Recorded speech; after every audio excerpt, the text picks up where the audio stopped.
Hola amigos, I welcome you to the second episode of Liliana Talks. Well, the break was longer than I anticipated, but our guest today will make it up to you. To my right, Luis Enrique Souto Alvarez, Spanish journalist, and Katia Elizabeth Herman Eufrasio, research fellow at Warsaw Institute. Hello, good afternoon. Good afternoon. Good afternoon.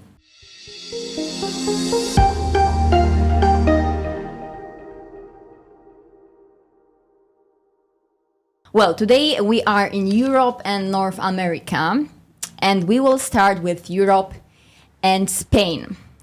So, the Popular Party of Alberto Feijóo captured 5 regions from the socialists: Valencia, Balearic Island, La Rioja, Aragon, and Extremadura, where it will govern alone or with the support of Vox.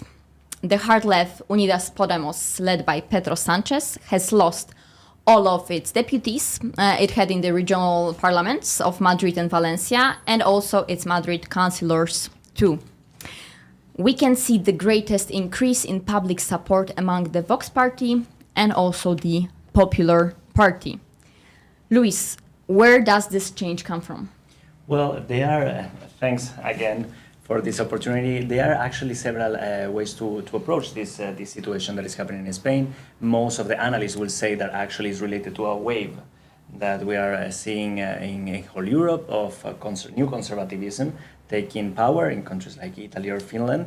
However, it also has a strongly connection to how the Spanish left, maybe the social democracy in general in Europe, has lost connection with voters. Mm-hmm. In the case of Spain, I will say that rather than a loss of power of the Social Democrats, that indeed it happened, they lost around 400,000 votes in respect with the election before, but also the far left that right now is in power also in a coalition government. They lost a lot of support, in general support, due to the disconnection with the electors. In the last legislative period, the government were focusing mostly in different areas that were not so attached to what majority of voters will consider important. For instance, there was a strong discussion about the trans law, mm-hmm. which is pretty much similar to or try to bring Spanish law to a similar situation than in United Kingdom or in Sweden. However, the topics that were most important for the big majority of the people, like and the inflation, the cost of living, then also in education, the freedom of mm-hmm. choice of the schools, pay with public funds. But these were like considered for majority of the voters like normal topics to discuss about, were pretty much not touched or it's not that the government didn't work on it, but they were not the main focus of mm-hmm. the mediatic scene, and this eventually will make a damage in the image of the coalition, and then damage seriously the reputation of the Social Democrats, but strongly or mostly to the far left. So can we conclude with the sentence that somehow they lost the connection with the reality? Like they stopped focusing, let's say, on the most important topics for average person, average citizen living in a country? It's interesting, the question. The situation is that it's not that the Spanish government didn't work or didn't try mm-hmm. to touch these kind of areas, as I was saying. Actually, we have as a vice president, Mrs. Nadia Calviño. Mm-hmm. She's excellent economy, and she played a key role in negotiations in Europe. However, I would put more or less like the mediatic focus as one of the main mm-hmm. situations. First, because the situation has become extremely polarized, especially since the Social Democrats get into the lead of Pedro Sanchez, that has become or that is following several characteristics of a populistic leader, including the confrontation. And when you have confrontation, normally you try to attach or you try to look for more banal discussions. Well, others like more macroeconomic or fiscal structural policies mm-hmm. are less like attractive to debate. Yeah. So when a government starts to use this kind of topics at the end, and especially in a context of like maybe in a not economical crisis situation, Yeah. it will work, but in a situation of pandemic, of the consequences of the war in Ukraine, high levels of inflation, high levels of the prices of the energy, eventually this comes with an invoice, as we say in Spanish, for the politicians that are working. Yeah, thank you very much. And Katia, what do you think? Is it the case of the whole Europe where we can actually see that more and more governments are becoming, let's say, right-wing in general? Like, where do you think this change come from? Maybe not just in the case of Spain, but in general. Well, in general, it's a very interesting topic and a very interesting discussion, precisely because we're at a time where everywhere there's going to be elections, right? I mean, not only in Europe, but also in the United States, in Mexico in the future, in Spain, as is our topic today. But let's remind that this conversation, it's not only now, it was not happening only now. It has been progressively developing since the last 5 years when governments and when demographics have also changed. I mean, you see the beginning of this discussion began with the wave of immigration, where then people and the European Union and European politics took a different stand. And this became, you can see this on both sides, in the national politics and also in European politics, right?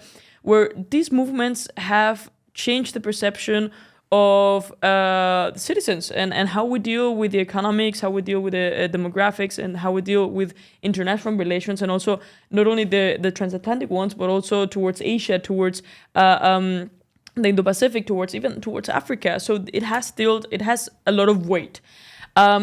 Now, once again, as my colleague Luis mentioned, this has happened in Sweden, it has happened in Finland, it clearly has happened in Estonia as well, where we see this entrance in politics of a new wave of discourse. And I'm not necessarily saying it's a bad thing to touch upon these topics, to bring back certain elements and certain issues that were silenced before and now, because of the situation, are brought back to light. Now, these discourses, are further exacerbated by the situation and by the context. Now, definitely the war in Ukraine has the same way that emerging crises develop. Before it was the migration crisis, then was COVID, how governments responded. Now it's the Ukraine crisis. And more presently in various countries, especially, for instance, in the most recent example I can give is in Germany, how the war in Ukraine is perceived by voters and has actually polarized their support. I mean, some of the voters are actually in favor of further supporting Ukraine with armament, with ammunitions, with even political support, and another half or another percentage is actually against it. And we will touch upon this in the case of Mexico, how Mexico has reacted to this, where, rather than reacted, has acted or omitted its action to the point that it's actually questionable to what extent Mexico has even a role to play in foreign politics. Now, we will definitely touch upon these points as we go into the debate, but then as an initial setting, that's my response. Perfect. Thank you very much. Well, Spain's national election will be held very soon, I guess in 1 month. And Luis, what result do you expect? I mean, I think we all know what we can expect. The 1 million question. Tell me more. To be honest, if you asked me this question 1 week ago, I would say, now we're going to have a change of political cycle. Mm-hmm. We're going to have, especially after the last regional elections, we will have absolutely a government in coalition between the conservatives and Vox and the radical right. Anyway, today, nothing is written. In which sense? First, Vox, and even if Vox and the Partido Popular achieved several important governments, for instance, I think that the best example is Valencia. There are other situations, like, for example, Extremadura, where they didn't reach a government so far. And maybe the Extremaduran people will go to elections in a few months on, because there's not agreement and there's not a clear absolute majority. What can we expect? For sure, I think that the clear victory will be for the Partido Popular, and they will be the first place. Now, the main problem is if they will achieve absolute majority with Vox, and what will happen if not. Spain is a real polarized country. According to the Edelman Trust Barometer, it's one of the most polarized countries in the world. right now. We have two blocs really confrontative, and actually there's an interesting characteristic peculiarity from the Spanish politics that is like these blocs works depending on the mood of the voters, which means that if you have a highly motivated campaign or political situation, then your supporters that normally are a bloc, almost or really complicated to move, they will go and vote. If not, they will not go. And this happens normally when historically was more related to the left. Now it really depends. The situation now, or the perception in the campaign is that the Social Democrat and Pedro Sanchez is making a intense campaign. She's showing himself several times in different medias. There is something that didn't happen until now. Until 1 month ago, Pedro Sanchez only appeared in those medias that were close to his political vision. Also, he banned for a time all questions in the press conferences. And now he's showing himself a lot. He banned the questions? No, not banned, but he avoided to have questions in most part of the appearance to the press. Now also he has some speech more that we can consider more radical, assuming part of the speech from the far left in Spain until now. For instance, there's like a conspiracy of the big medias and the powers of the state against me. They want me out. So this is kind of we are watching actually a similar, and it's really interesting, but Spain is living a similar strategy than in the US, in the sense when Donald Trump was saying, yes, the media is going against me and the establishment, we are seeing kind of similar narrative in the social democracy, especially in the figure of the leader, which can actually rise the polarization and in the sense actually move and improve the mood of the voters from the left around the figure. Also, he's attracting a lot of voters from the parties more in the left, because now there's the former party that was the far left, that is Podemos, is not going alone anymore. Now it's a conglomerate, like a confluence of different parties. So we cannot precisely say that they are from the far left, because it's a whole spectrum. But we are seeing, or there's a possibility that a lot of people that normally will vote for more hard left parties actually move to the Social Democratic Party, while the center and the historical center right will move completely with the Popular Party, or almost completely with the Popular Party. Results. Then the thing is, depending on the result, if there's gonna be a government, because first, if the Vox and the Partido Popular achieve like the absolute majority of 176 deputies, then the situation is, are they going to pact? Seeing after the examples, like for instance Extremadura, or is the Popular Party will achieve maybe a solution or an agreement with the Socialist Party, which has happened in other countries of Europe. It's improbable thinking in the polarization of Spain, but maybe not. It wouldn't be the first time. The last period of Rajoy was because of the abstention of the Social Democrat Party.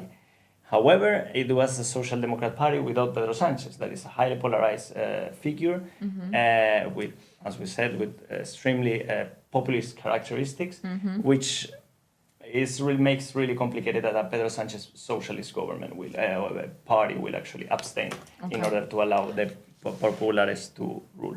All right. So, Katia, let's say, for example, that the Popular Party will make a coalition with Vox Party. It's a prediction, let's say. And how do you see then the relationship between Spain and EU structures? And because as we can see that still EU is opposing to right-wing governments and actually is doing some kind of political decisions not to support them. But if we will have big country like Spain, let's say to the right, do you see any changes on the horizon from the EU? I mean, it's definitely, first of all, it's difficult to make these predictions, because then we formulate an image about EU politics and individual member states. Now, we are very knowledgeable that countries like Spain or Italy have historically in good terms, have historically been in good terms with the EU, independently of the government. I mean, one thing that must be respected is the sovereign power of the citizens. I mean, this is cannot be undeniable. If citizens won the coalition and have therefore voted for these kind of parties, then to a certain extent the EU has no business to do in this national politics. Well, that's for sure. you know, maybe less Yes. Spain or Italy, but we know some other examples where That's very true. I mean, it's different. It's Yeah. different, and precisely drawing this difference and this boundary is something that has been quite often discussed. It doesn't mean, I mean, Spain is a big economy, Italy is also a big economy, so, and it matters to a certain extent what Spanish people and Spanish population say. Now, I do not predict, and to the best of my knowledge, I do not predict that it will interfere to an extreme on the relations with the European Union. I mean, definitely Spain needs also the European Union the same way that the European Union needs Spain. So in that sense, independently of the coalition, and very interestingly, the moment that the government starts liking its functionalities, it's impressive how Spanish media and Spanish citizens actually raise the voice and actually portray it in certain way that they're being critical about it. To my surprise, Spanish population is quite informed about the rights and their obligations, and they also share this a lot. So they're vocal, and that's also very important. Now, up to a certain extent, I mean, we will see to what extent this collaboration between Spain and the European Union with the new government results to be either positive or the negative. And we will expect, if it will go towards a more lefted approach, then we will see a little bit more coalition with lefted governments, which de facto will impact at the European level, how the Commission reacts, how the Parliament reacts. So as I said, it is dangerous to do this, to formulate these expectations without having the concrete numbers. well, but that's why we're sitting here, you Yes. know, and we're talking. Yes. Actually, Sure. and with your permission, I agree in the fact that even like political change has always happened. This is natural. We change from an ideology to another, and new parties appear in the horizon and new ways of make government. Spain, a coalition government was impossible 10 years ago, and now it's a reality, and has been a reality the last during almost the whole period. And more often than before. But the question is, why should we recourse to coalitions and not like unitary governments? Then, in the relation with the European Union, I mean, even if the so far Spain include a radical party in this government, and the relations with the EU were really good, but because the Social Democrats weren't leading it. In an opposite context, even if the Popular Party and Vox make a coalition, it's clear like the difference will be massive. And right now, the surveys are giving the polls are giving to the Popular Party 140 approx, while Vox only 38. That is even less than the last elections. So we can. It's clear that the leads and the relations with the EU will be like determinative for the conservatives that have historically good relations with them. Also, it's important that we are starting actually in a few days the Spanish presidency of the Council of the European Union. That's also a very hot topic in Yep. this region of the world, you know. Yes. And actually, I think some of my sources told me that is the presidency with the most number of legislative papers in the history so far. Spain has working really hard for this presidency. Of course, this is more we those that work with the European Union, we know that the presidency is not more like a bureaucratic and administrative procedure more than political. Even if you have like the focus there, still being a boring and bureaucratic process. And in the main the main objectives of the Spanish presidency in more integration of the EU, reindustrialization of Europe, the conservatives and the socialists have more or less the same symptoms. So it's really complicated that relation change. I would say that still at the end we are all united in diversity. So if we would have to work, we will work. Okay, so now we're moving to North America.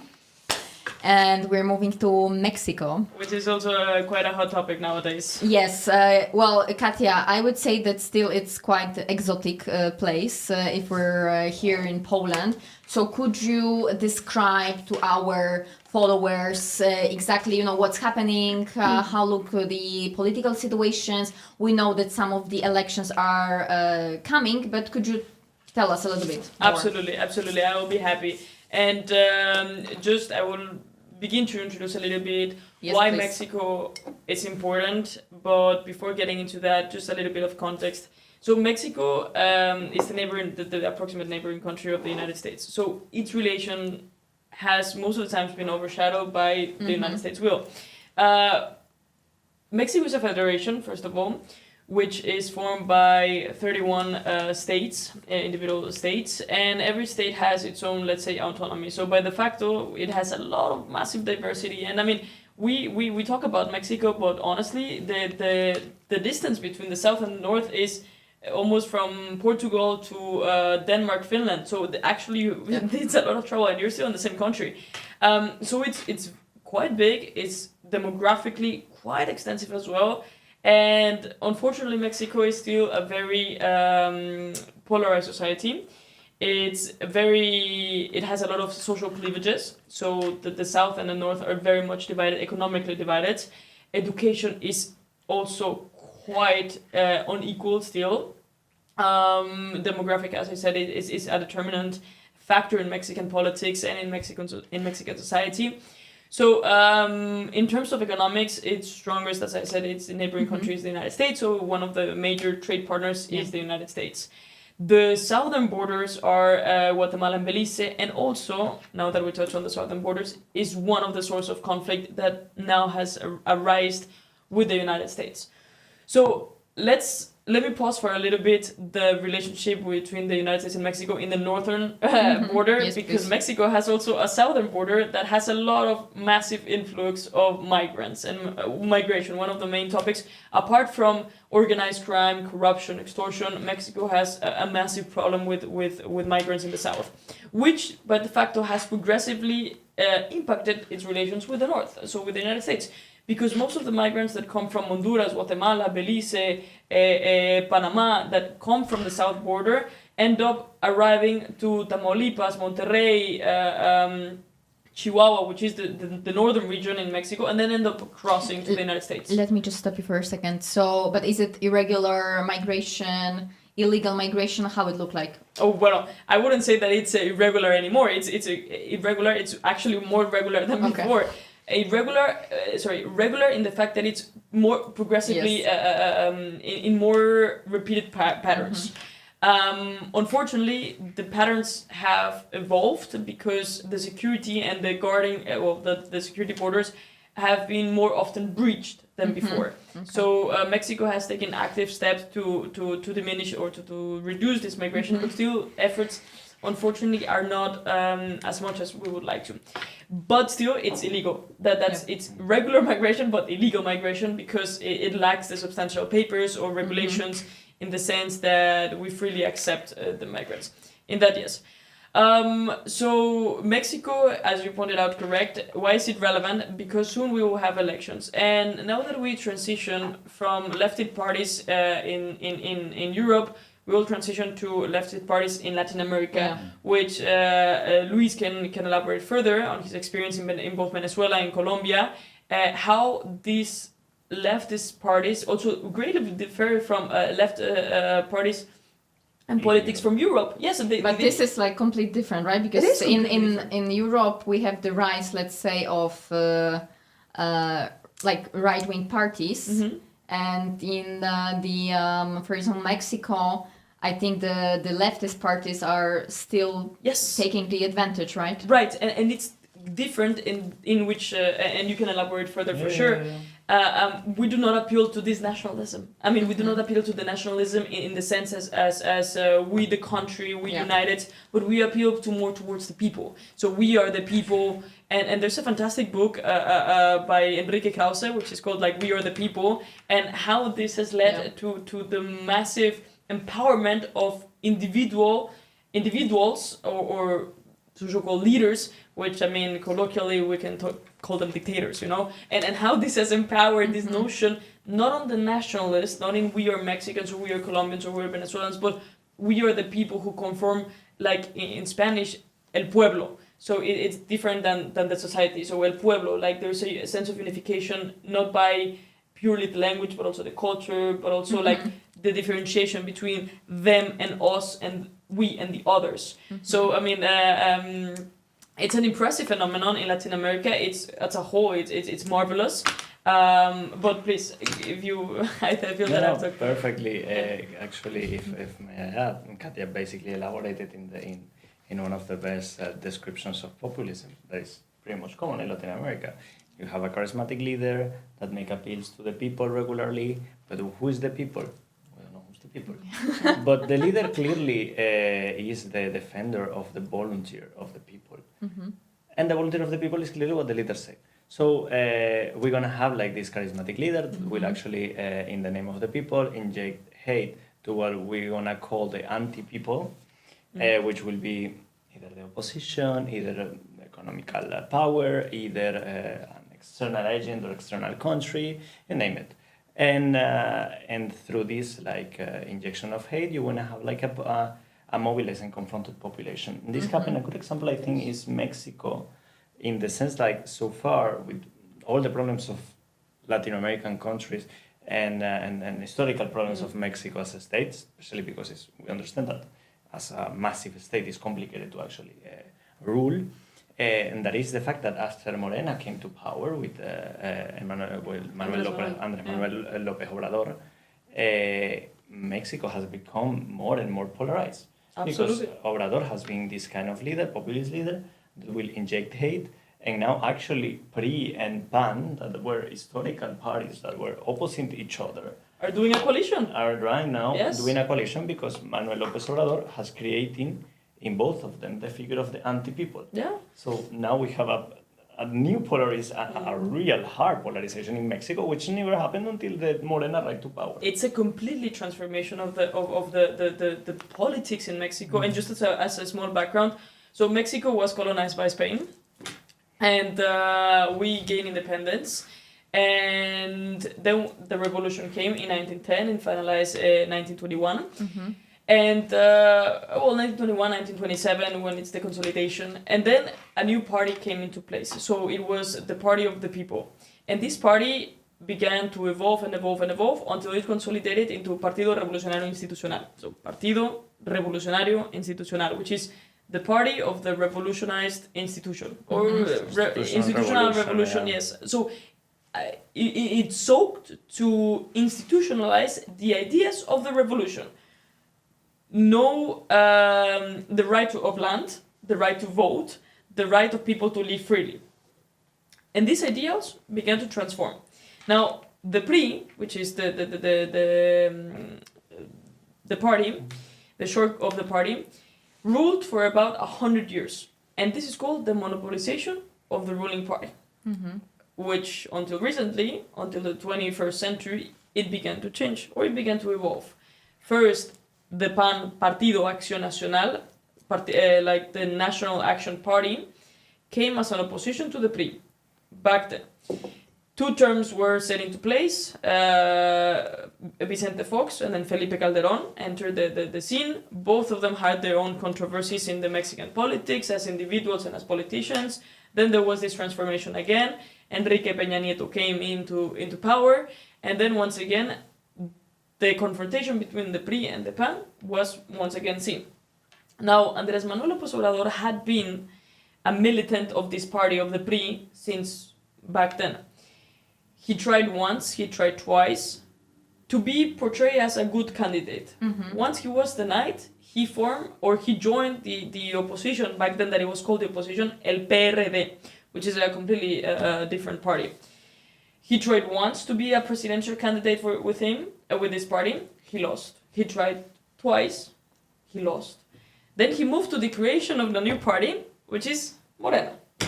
With Morena, he ran for the 3rd time, and now consolidating with a new party, the presidency, which is the one that he recently won. Now, why am I saying this? Because Mexican politics is so complex and it's a multi-party system, even way more multipolar than Spain. So we have around, even we have independent runners, and independent runners are also a unique phenomenon in Latin America, that there's no clear affiliation to a single party. But by not having a clear affiliation to a single party, you basically are your own party, like you're with your own self. And this has both advantages, or has had both advantages and disadvantages, but more disadvantages in my analysis, because it clearly polarizes and clearly fragments society, a society that is already fragmented. So you have discussions with one-on-one people who are debating and are disagreeing on minor points that are both simple and both difficult. And I will get more into this because there's more to discover about Mexican politics.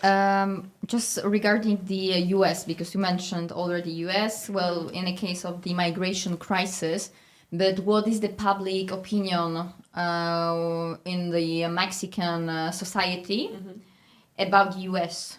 Is US portrayed as this bad cop, or is it more as a good older brother? That's a beautiful question. That's also the 1 million question that we have in Mexico, because it draws back a little bit on this social fragmentation. Yes. Now, society in Mexico and the people in Mexico are completely, and well, I want to say completely, but still, I mean, there's room for convergence.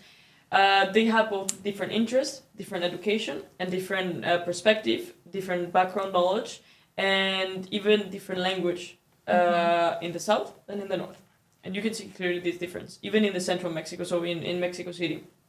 So when it comes to economics, the US has always been an ally. Mexico is the primary buyer, and also Mexico is the primary exporter to the US. In the north, however, we have a very, let's say, this word, incorporation of the American way. So in the northern part, we love the US in the sense that we also travel a lot. Even when I was living in Mexico, we used to travel a lot, crossing the border, going for groceries. We have the schools in the north, or even in more privileged cities in Jalisco, where I was originally born. Yes, just as background information, Katia is half a Mexican and Luis is from Spain, so you know. Spain and Venezuela, so Venezuela. Okay, so you know. So that's why we live percent this, you know.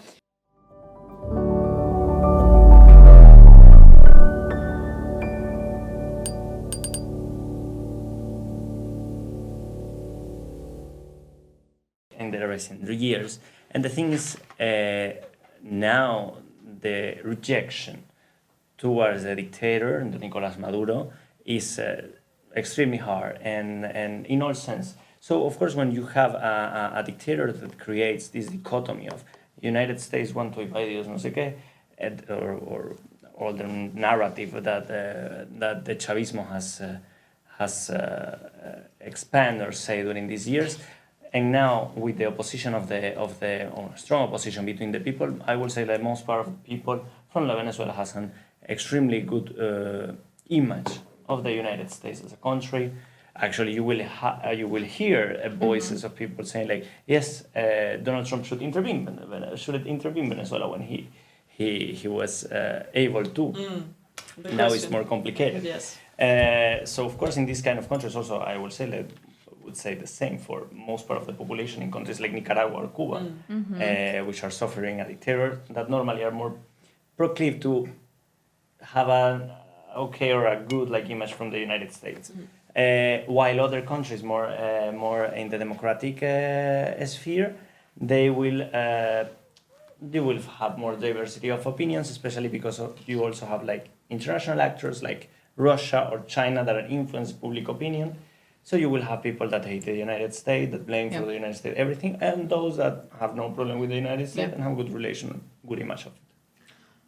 Right, and just as a comment, I mean, I have to comment on this. I mean, the United States has always come to the Mexican scene on two occasions. On the one hand, talking about Nicaragua and Cuba, when Andrés Manuel refused to go, well, he boycotted, if we can call it a boycott, the Summit of the Americas, so la Cumbre de las Américas in Los Angeles, by supporting or vocally speaking in support of Pedro Castillo, the former president of Peru, and supporting to a certain extent, if I want to say support, because it was also his confused role in this area, to Cuban and to Nicaraguan regime. And in that matter, you cannot have a president that, and I would say it openly, you cannot have a president who is undecisive about its foreign policy. And then obviously the relationship with the United States, has always been about organized crime. Organized crime in Mexico, it is unfortunately a recurrent topic, which the United States has a major role to play in terms of security. Yes, and regarding the crime, recently the Republicans has decided to call the cartels, the Mexican cartels, terroristic organizations. Do you believe it's too drastic or it's a correct measure? I think that it's drastic or correct measure vis-a-vis what? So in the outset, it is a step forward for the United States. In the context that 4 Americans were kidnapped, 2 were killed in Matamoros. It is a recurrent topic in the United States because it has influenced domestic policy to them. So if I would view it as an analyst in a foreign context, so only U.S.-Mexico relations, then it's a natural reaction because it's a reaction. It's not an action. It's a reaction to a topic in the neighboring country. The problem, and that must be discussed, is what is the consequence of this action. It is not only the landscape, but it's also the consequences.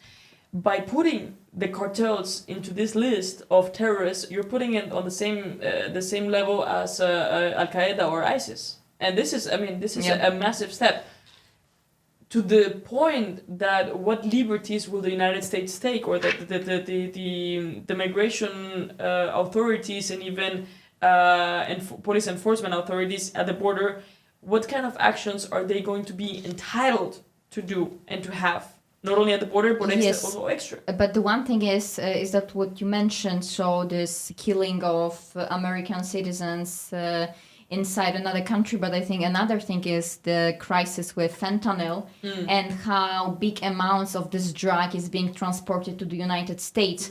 And this kind of drug is extremely damaging.